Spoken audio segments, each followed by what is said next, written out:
And good afternoon. It is June 3rd, of course, a Thursday as usual. And by the way, I believe this is the 18th weekly update for this pandemic. And I think we can start with the headline, Orange is the new tier. So, Ryan, where are we at and how is it going? Sure, yeah, it's hard to believe that it's been 18 weeks since we started doing this. I guess time flies when you're, I wouldn't say having fun, but actually being in the vaccination phase is sort of its own reward, since we went through so much time with only having non-pharmaceutical interventions, and being able to get to the point where we can actually start the vaccine process, although stressful and a lot of work for our public health team. Certainly, I will say time flies when you're having fun, because it's fun, fun to start to get out of this pandemic. And Orange Tier is certainly um, a key milestone in doing that, based on having seen our cases decline significantly from where we were seeing almost 400 cases a week in, I believe, mid-December to the last couple of weeks, we saw 30 cases each week. Is great progress, and I'm glad that we're finally starting to see Nevada County go that direction, where we sort of lagged behind the rest of the state. But as a result of that progress, we met the second week of criteria for Orange Tier on Tuesday, which meant that as of yesterday, our businesses were able to start operating at a higher capacity. So, as an example, restaurants are able to go from 25% to 50%. Movie theaters the same, 25% to 50%. Gyms from 10% capacity to 25%. Retail has no capacity limitations, and more. And people can find more information about that out on the state's COVID-19 website, where you can search by county and business and identify what Orange Tier means specifically. So that's a relief to be heading towards June 15th, when the state's largely lifting the blueprint for a safer economy, to be in a better place. Because if we were going from like the purple tier, where we have widespread transmission, to just having no restrictions, that would certainly make me pretty nervous, and I'm sure would be a huge workload on our public health staff, who continue to do contact tracing and supporting those who are diagnosed with COVID. So I think I'll stop there and see if Dr. Trochet has anything to add to that. No, I think you said it all. We're in the Orange Tier, so there's more reopening, and it's likely we will stay there until June 15, when the tier system will go away. Yes, and speaking of the tier system going away, the tier system will go away, and masks, as complicated as it sounds, the mask requirements will be aligned with the CDC, which for now means there could be no requirements, or mostly no requirements, and we don't know yet. And then waiting with bated breath what OSHA is going to decide, hopefully, well, probably today, if I'm not mistaken. So for guidance, that would be additional guidance for businesses and especially employers, to make sure that they keep their staff and their customers safe. And Dr. Trochet, with vaccinations, we're getting there. But so what? I mean, you're going to get little help from Anheuser-Busch if that comes to pass. But so I don't know if that's ideal. But hey, it's something. But there's quite a few people, over 41,000 people in Nevada County that are fully vaccinated.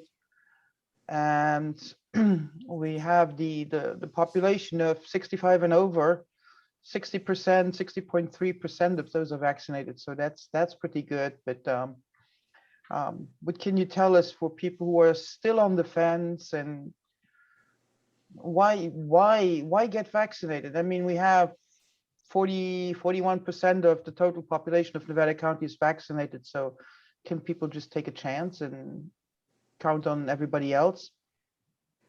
I wouldn't count on it, because now what we're seeing is that the illness, COVID-19, is happening still. People are still getting sick, and it's almost overwhelmingly unvaccinated people who are getting sick. And you're playing the Russian roulette that you could get long COVID, or you could end up in the hospital, or even dead from this disease. So it's not just a cold for many people. So we still recommend that everybody get vaccinated. The number of people that are vaccinated in Nevada County is not enough to get us to herd immunity, where you are less likely to encounter the virus. So we still need to get vaccinated, those of us who aren't. The vaccine is clearly safe and effective. And we know that because worldwide, over 1 billion doses have been given.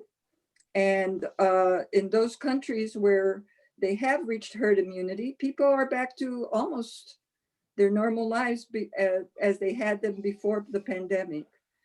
So the vaccine's safe, it is effective, and our recommendation to folks is get vaccinated if you haven't been. It's fairly easy to do. We have lots of places where you can get vaccinated on the west side of the county. Our Whispering Pines Clinic continues. Starting Monday, they will be offering all 3 vaccines that are authorized.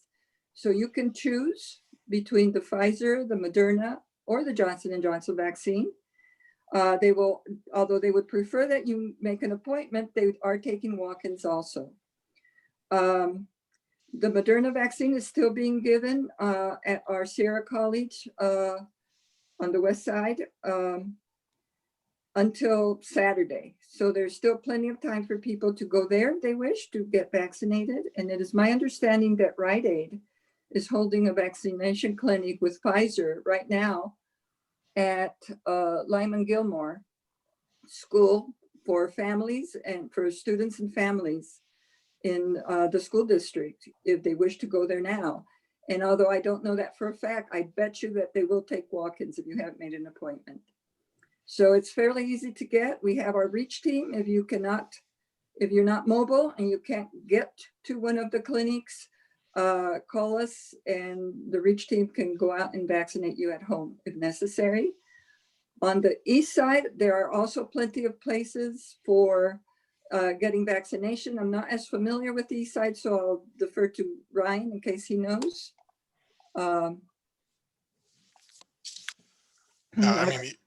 I would refer people to myturn.ca.gov because all the providers are utilizing MyTurn. I believe Tahoe Forest Hospital is still working through Sierra College with the vaccine clinic up there. There's vaccines available through CVS in Truckee and Safeway in Truckee, and probably other providers as well.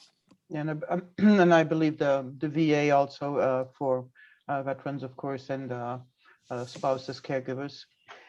And speaking of the vaccination clinics, so I believe it is now an open secret that Sierra College will stop, that clinic will stop, but definitely the Whispering Pines Clinic, Public Health Whispering Pines Clinic is continuing.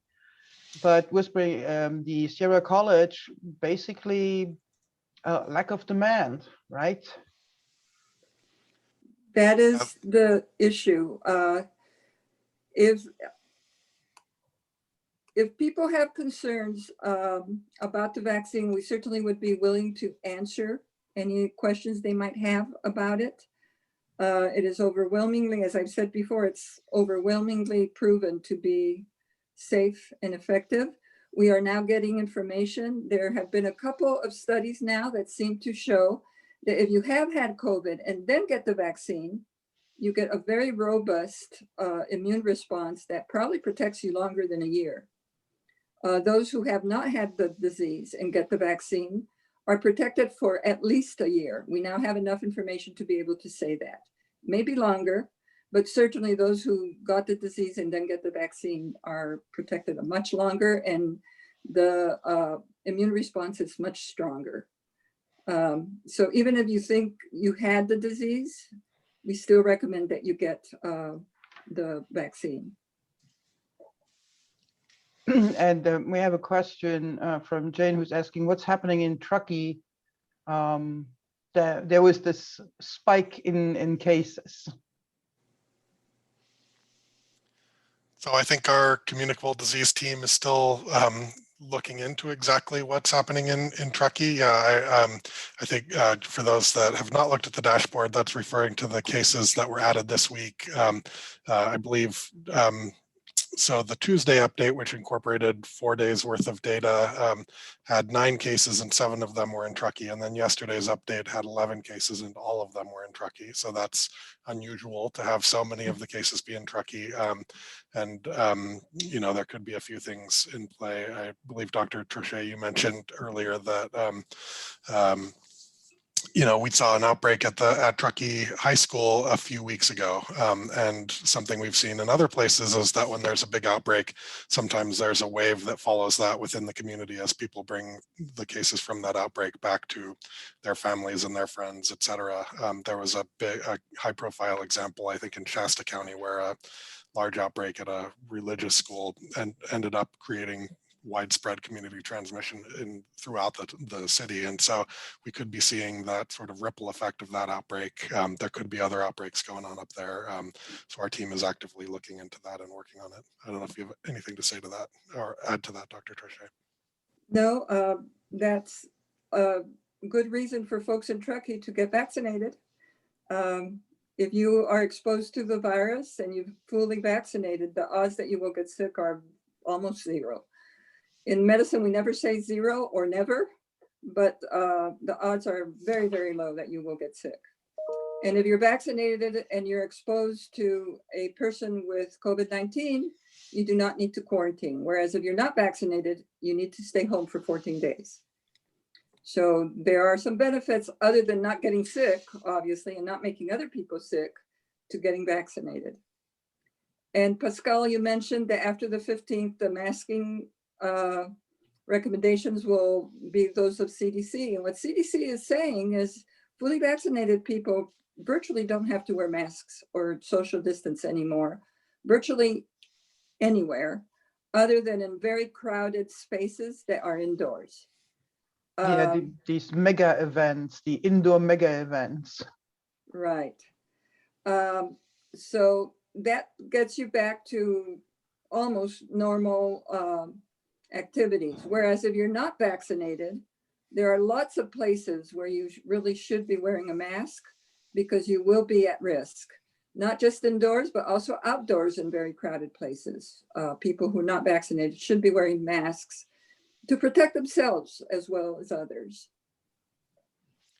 And I think we have to, go ahead. sorry, I would just add, I think we have to keep an eye on what the state does. My understanding was that the draft OSHA guideline or the draft OSHA requirements, which they're voting on today, actually had people in workplace settings having to wear masks, even if one person in the workplace is unvaccinated or has their status unknown, including customers. And so that's actually more restrictive than what CDC has in place. And so if the state, so we'll have to keep an eye on what the state puts out once they finally do update the mask guidelines.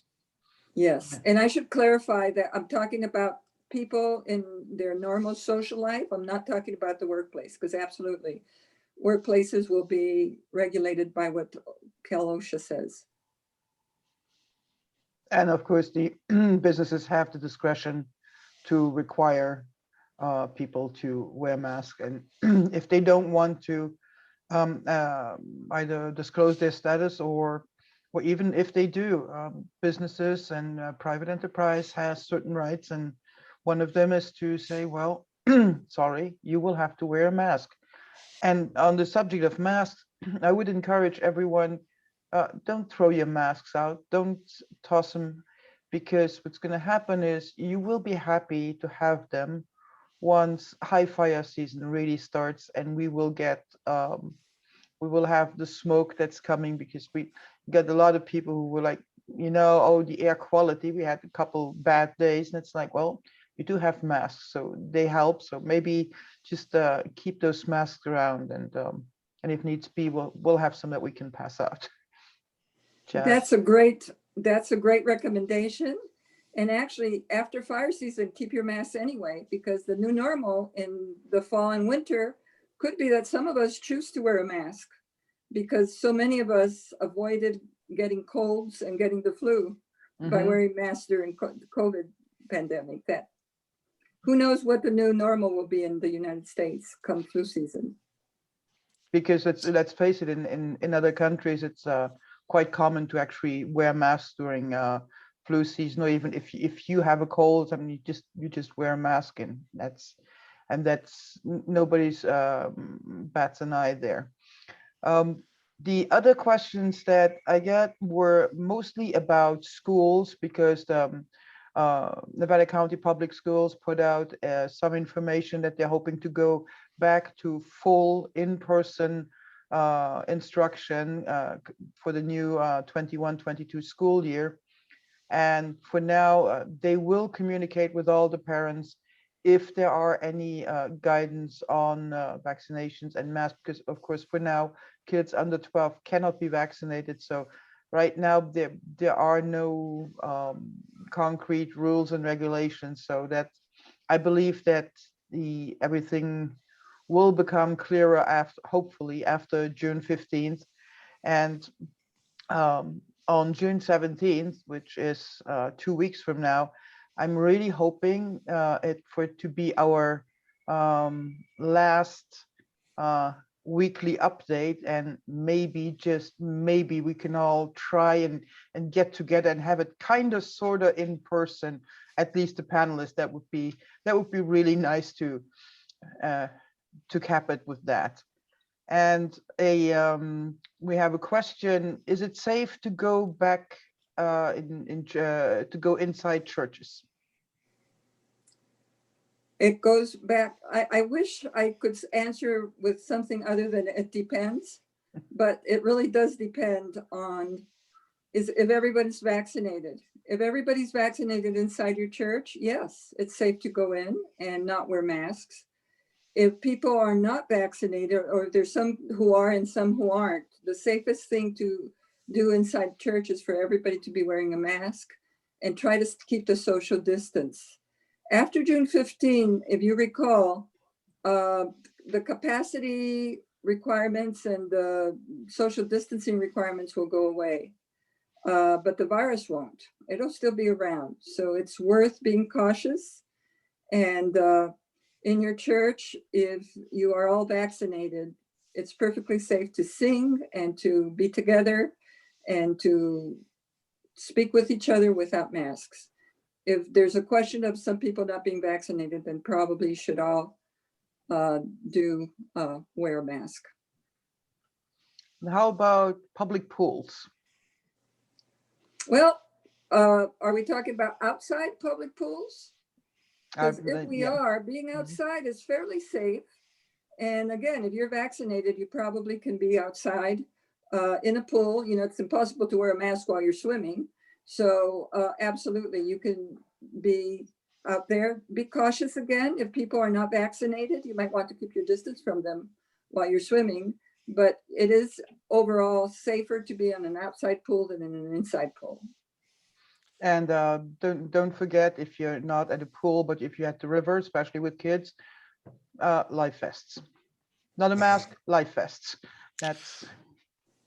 And what I would add to the pool discussion is just going back to the kids under 12 currently aren't eligible for the vaccine. And those are precisely, at least in my experience, having young kids, those are the hardest to get to, like, not pick up somebody else's water bottle and drink from it and whatever else. So even being outside, when you have a bunch of kids playing together, they may not get severely ill, but they could, and they could certainly give it to somebody who could get severely ill. Good point. Yeah, and that's be that pools or backyard parties, play dates, whatever. I mean, there's still I think that the hand washing especially is probably something that cannot go away anytime soon. Yeah, the bottom line is, if you are fully vaccinated, you could do a whole lot of things safely that you cannot really do if you're not fully vaccinated. Another good reason to get vaccinated. And that way you're protecting your children under 12 that can't be vaccinated yet. We do hope, my understanding is that both Pfizer and Moderna have given documentation to the FDA for the vaccination for children under the age of 12, 6 months to 12 years of age. We don't know when that authorization will occur sometime this summer, we're told. Also, we know that Pfizer has submitted full documentation for full approval of their vaccine. And we expect by the fall that at least Pfizer and maybe the other two also will be fully approved instead of just being under emergency authorization. And that was actually one of the questions that actually just came in via text, was the person wants to wait until they are quote unquote fully approved and not experimental. So that that goes back to people being cautious, and so that's coming. And Rachel has another question about shopping at the big box stores, the Safeways, the Costco's, etc. So what are the recommendations there? Are they any different than church or pools or whatever? Not really. According to the CDC, fully vaccinated people don't need to wear masks in these large shopping areas. People who are not vaccinated should be wearing masks indoors. If you can't tell, probably wearing a mask is the safest thing to do. I am fully vaccinated, and I can tell you I'm a very super cautious person. And when I'm indoors in a crowded store, I still wear a mask, and I probably will for the foreseeable future, just because I'm super cautious. And I think some people will be doing that, other people aren't, and that's fine too. Do whatever makes you feel safest. And be kind to people who have a different opinion if needs be, because it's also time. It's, you know, the temperature is heating up. If we can prevent tempers from flaring too, that's probably a pretty good thing as well, because getting back to normal also means that eventually you will have to talk to those people that you completely and utterly disagree with now, because eventually we'll move into the next phase, and we'll see whatever it looks like. But we all live here, so it's probably good. And the one thing that Nevada County is really good at is normally coming together during an emergency. And while I really don't want a wildfire to become an emergency that takes over, if everybody would remember how people come together, be that the 49er fire, the Jones fire, it's, you put everything aside, especially politics, and just get together and just help out the community. That would be really nice. And since neither Dr. Kellerman nor Dr. Evans are on this call, I think it's useful to remind everybody that both of them are supposed to buy a whole bunch of drinks at the county fair, which will happen this year. So now we can all look forward to that. Thank you. I do think changing the tone of the conversation would really help. We can disagree with each other and not be disagreeable about it. And certainly, if you have a different opinion, you're absolutely entitled to that opinion, just as I am entitled to mine. And if we can respectfully disagree, I think that really helps. Absolutely. That's disagreeing is absolutely fine, and everybody should have their opinion. And so we have the question of it, if it's safe to go to the fair. Yes, it's going to be safe to go to the fair because it's outside. And I believe if the fair turns into a quote unquote mega event, then the rules for mega events will apply. And I think that after last year and this spring, I think we all can use either some corn dogs or just some wandering around at the fair and seeing a whole bunch of people. Yeah, and I will say, go ahead. Oh, sorry, go ahead.